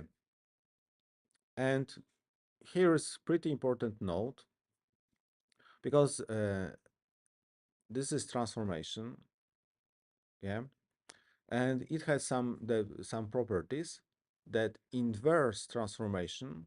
You don't have to inverse the matrix to get inverse transformation, or you have to get inverse of this matrix, but simply due to these properties, inverse of this matrix is done simply by transposing this matrix. Okay. So inverse rotational transformation can be obtained just by transposing this matrix. And it's shown here that if you get from one coordinate frame to another by rotational matrix AI, yeah, you get inverse transformation by simply using transposed I. Yeah, because here, if we have vector described in global coordinates, we can transform it by using this inverse transformation and get coordinates in local frame of reference. Okay? So this is also, it is useful, okay, to know that inverse transformation is done by transposing. Yeah. So if you know how to get from one frame to another, we know how to do it in another way as well. Clear? So here's a simple example from the book. I will give you parts of this book that are relevant to our course at Moodle. So here we have body 3. We know it's 3 because the coordinate frame, maybe it's a little small, but it's eta 3, zeta 3, yeah? Or it is zeta, or I think it's just psi. Psi 3, eta 3. So this is body 3. And we know that we know where this body is located with respect to global coordinate frame. So it's located at around in this direction, this length, is 1.2 meter, and this length is much larger, and it says that it's 2.5 meters. And we know that the angle, so if we rotate global coordinate frame to get the local, it's in radians 5.67. Once again, around 330 degrees. Yeah. Now we have point B on this body. Yeah. And we know that this point is located with respect to this local coordinate frame. It's always constant and always located in the same place. That if we use the first coordinate, psi, yeah, that it's located at minus. If we make this projection, it's at minus 1.8. Can you see it? Yeah, that if we extend it and we project it, it's minus 1.8. Yeah. And second coordinate, if we project it on the second axis, it's positive and it's 1.3. Clear? And the question is, what are the global components of this vector S3? Yeah, so here we have this vector. We know what are local coordinates, so the question is, what are global components of this vector? And the second part is, what are simply the global coordinates of point B? So how to answer this first question? How to get global components of vector S3B?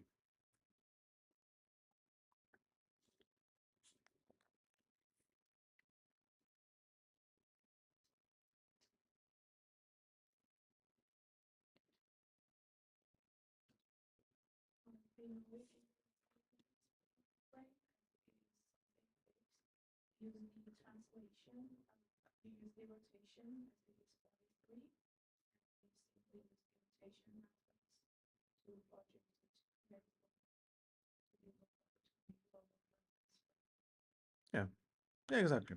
Yeah, exactly. So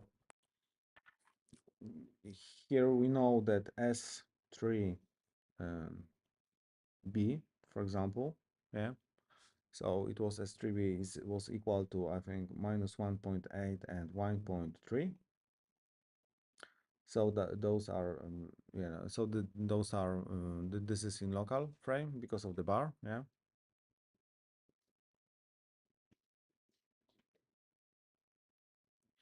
And what we are asking is about expressing those numbers, those coordinates in global, yeah. So to express them in global, we just need to make rotational transformation, yeah. So we have to have this matrix A. It was A or R? Yeah, because sometimes it's called that, sometimes that, yeah. So it's cosine psi 3, if it's psi, minus sine psi 3, sine psi 3, cosine psi 3, yeah, and it's A3, so it transforms from the reference frame 3 to global. And of course, if you want to get S3B without bar, so it means that in global reference frame that we just have to simply A3 times S3B bar. Yeah, pretty easy.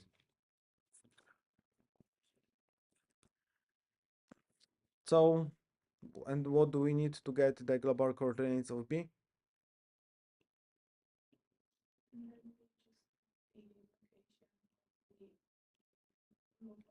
Yeah, yeah, so we need to just translate this vector, yeah. So, so why this answers, let's say, this first question there. So for the second one, we are not looking that one, but we are rather looking RB.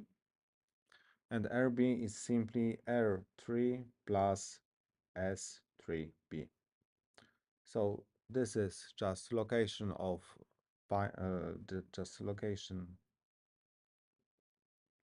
of reference frame 3, and this is, just the expression of the vector SB that goes from the center of reference frame 3 to our point B, but just expressing global coordinates, because to make sense of this kind of calculations, everything has to be expressed in the same reference frame.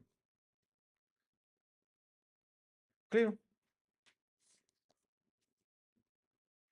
And here is just written exactly, yeah. Yeah, even it's solved, yeah. So that S3B, A3 times S3B bar, and when we calculate it, we get those numbers, yeah. And we can see that, along X, if we project this vector along X, it's much smaller, but it's still negative. So that's why you have negative 0.72. And if you project this on Y, it's quite large values with respect to X, and it's positive.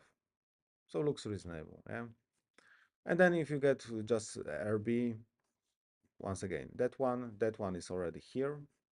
Just add this and get those numbers. So the position of point B with respect to this point, yeah.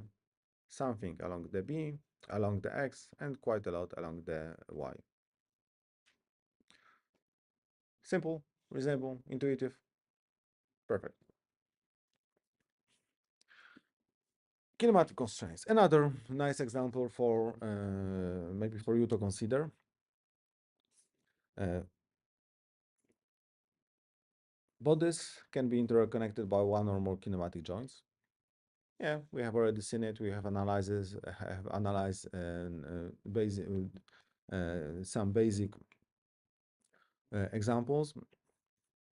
Quick return mechanism can be considered because we already discussed that it's not 100% unique as having 5 moving bodies, 1 to 5, yeah. So if we just talk about moving bodies, it's clear. So we have one link here, 2 is this slider, some link here, another link and slider here, yeah. 5 revolute joints, A, B, C, D, and O, yeah. O, A, C, B, and D, and 2 sliding joints, yeah, translational joints, T1 and T2, yeah.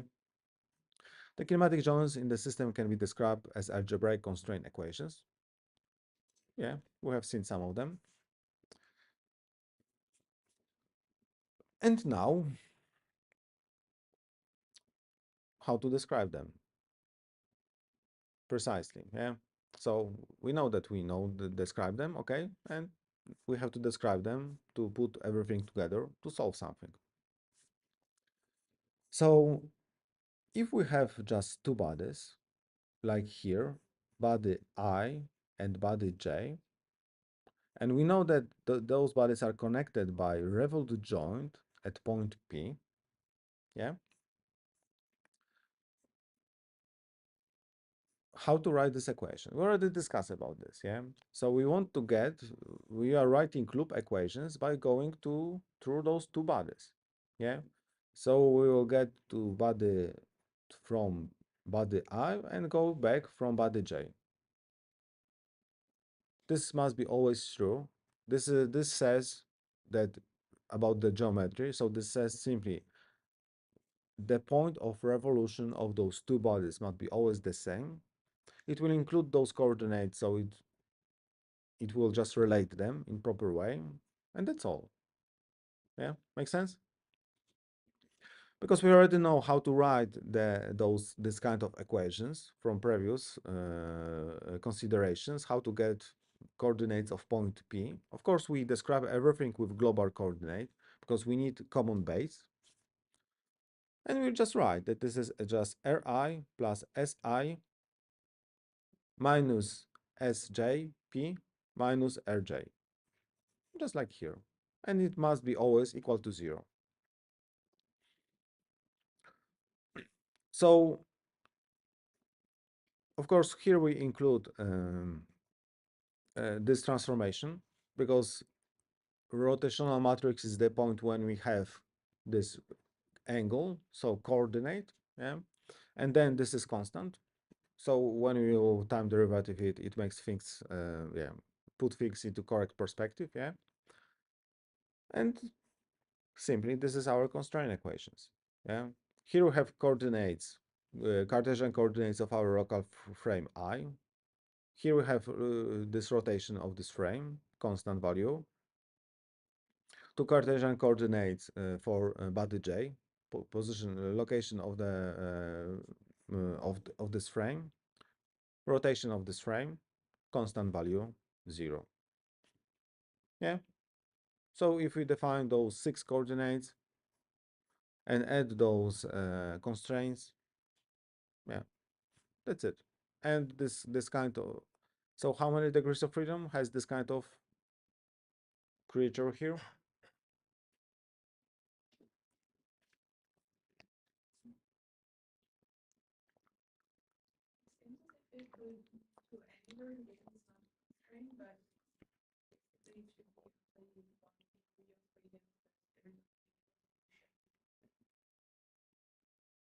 No, your first intuition is correct because it's not connected to ground. So it has 4 degrees of freedom. So it means that it can move and rotate anywhere, but as well, it can also, change the relative the angle between the bodies. So 3 is because it's not constrained to the ground, so it can move, rotate. Yeah. But in addition, it can get for any position and any rotation of those two combined bodies, it can also move relative to each other. So that's why you have this 4th degree of freedom. But it goes simply from math that 6 coordinates minus 2 constraints. It's not very useful mechanism. Oh, maybe if you put it flying, yeah. But typically, we don't consider it. But yeah, this is what just numbers says. Okay, and here, okay, so yeah, so it's solved here. Yeah. So if you write it directly, it shows like that, but it's just for just to present it. You can check it, but of course, what is more interesting on the first slide, because we want to keep it in vector and matrix form, also for our coding. 2 constraints reduces degrees of freedom by 2, so it has 4 degrees of freedom, this kind of system, as we just discussed a second ago. Translational joint. Yeah, it's a little more demanding.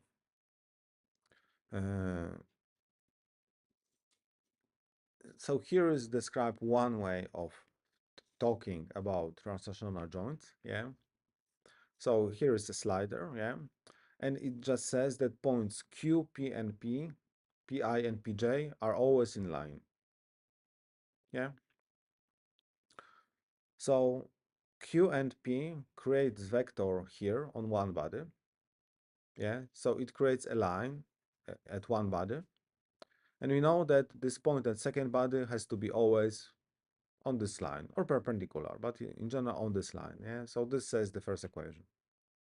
Okay. Makes sense? 2 points are not enough because 2 points, doesn't give us correct relation. Yeah. So we need 3 points because 3 points set a base and one body, and then this point must follow it on the second body. Makes sense? That it will work?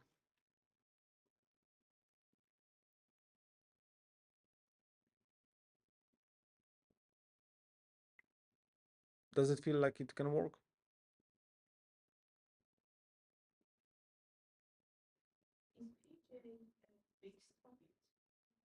Yeah, all those are fixed points.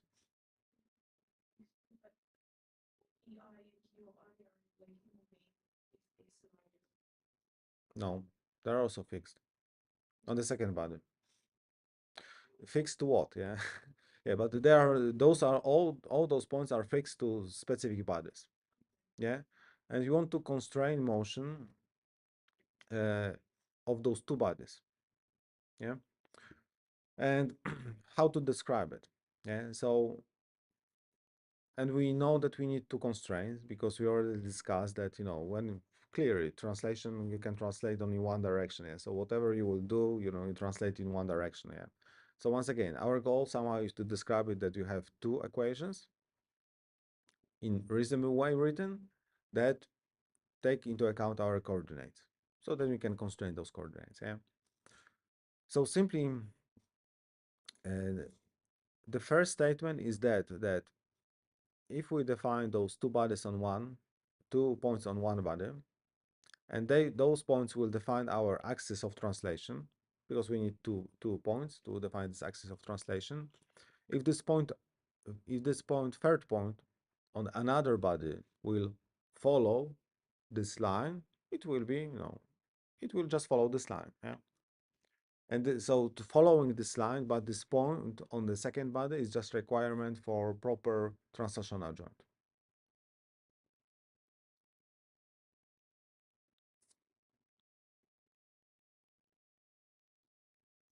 Reasonable?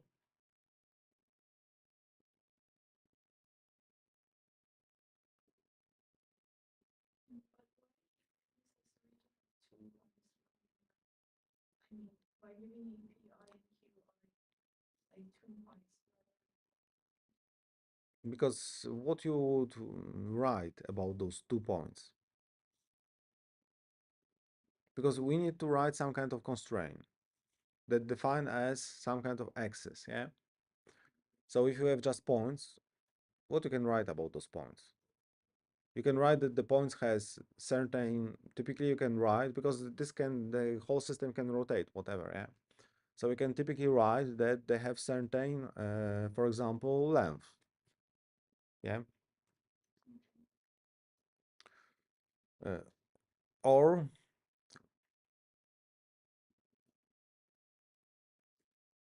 because this m here is because okay, so I suppose that also it depends what what is a good explanation, and it's always it could be different for different, yeah, because what is expressed here in this way shown, yeah, is that if you have this point and this point, and if you draw this vector, you make this vector fixed orientation in this body. Does it sound better? So this all is done to fix orientation of this vector. And you have to have some extra points, for example, of interest to also make this angle. Yeah. So if you, because now in practice, it consider this point for description because it's easier to use dot product. Yeah. So, so we tell that here is some constant vector, and this vector that connects those two bodies will always be perpendicular, orthogonal. Okay? Make sense?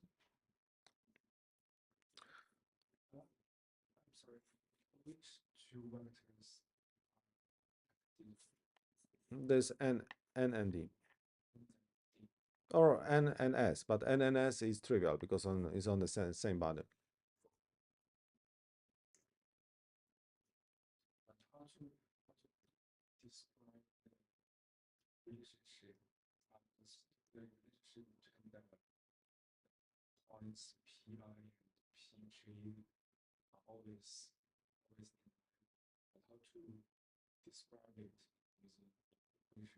Yeah, we will get to this in a second. But you already know, more or less, because we know how to find location of pi, we know how to find location of pj. So if you subtract it, yeah, we get this vector d. This vector is constant in one body, so it's just given there, yeah, an I, and then we can describe it that we have ni transpose d, yeah, and this ensures that this is perpendicular. And we need also this rotation, fixed rotation, because this second body can rotate along this point. This point can move, but this body can rotate, yeah, if we don't restrict the angle. So we also have to restrict this angle, like here. And then we have proper translational joint. If you have, yeah, we can discuss this later because we have to go to the conclusions for today. But yeah, you can think about this, that it works. Yeah, there are many ways, but yeah, this is just one of the ways. And we start with talking about the line because it's easier to get those points of interest, that assuming that those three are on the line. Okay. Uh, okay, so equations are somewhere further, yeah, but I think that they are easy to say. Uh, but we have to get to the end of today. Yeah, because we are running out of time. And so we will start again from reminding about the translational joints, then we'll go to simple constraints as you have seen, and then we will already jump into kinematic analysis, and we will discuss a little about kinematic analysis. But before that, I have for you assignments. As you can see, it's connected in two parts, yeah? So the first one is a set of problems related to the things that we will discuss about: bodies, degrees of freedom, connections, vector, transformations, representations in one frame, another frame, and how to go from one to another. So it's in the form of open questions. So I think that easiest for you is to just solve it on pen and paper. If you want to write it on computer, why not? But I don't think it's worth the effort. Yeah.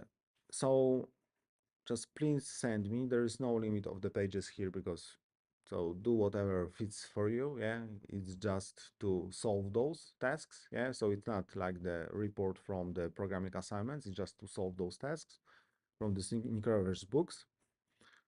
So please scan them somehow in PDF and scan it in the way that it's readable. Okay. You can, of course, make it with your phone, but if you use it from the phone, use one of those scanners, PDF scanners, okay? Or just on a scanner here at school, yeah?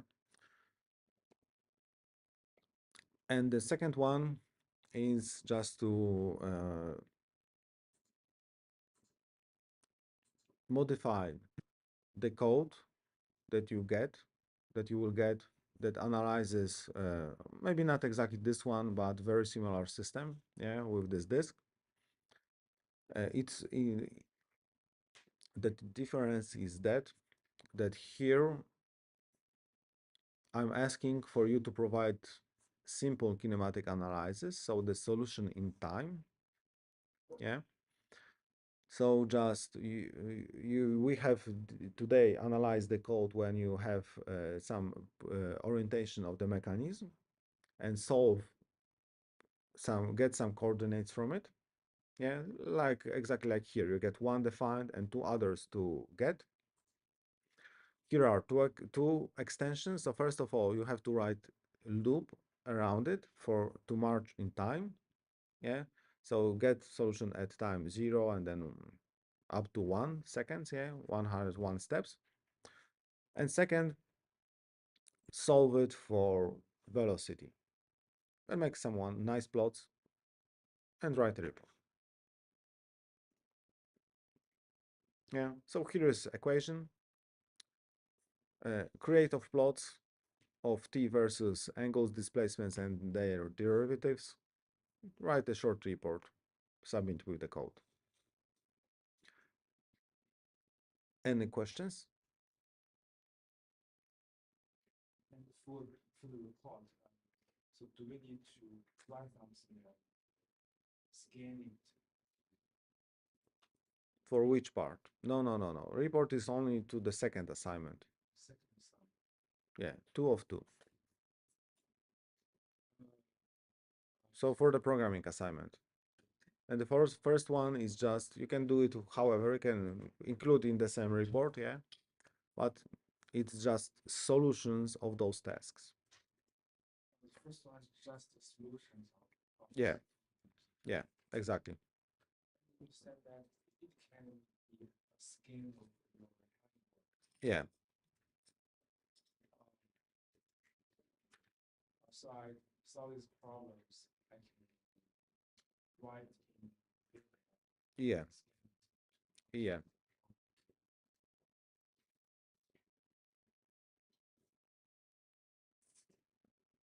Anything else? Everything is clear? Okay, perfect. Nice. Okay, if there is no questions, so we'll see in a week. Yeah. And we still have some theory. So the issue of this part is that first is heavy in theory and then it's heavy in programming. But okay. Others manage, so I'm sure that you will manage as well.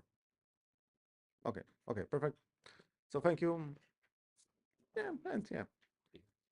See you and have nice rest of the week. Actually, for the translation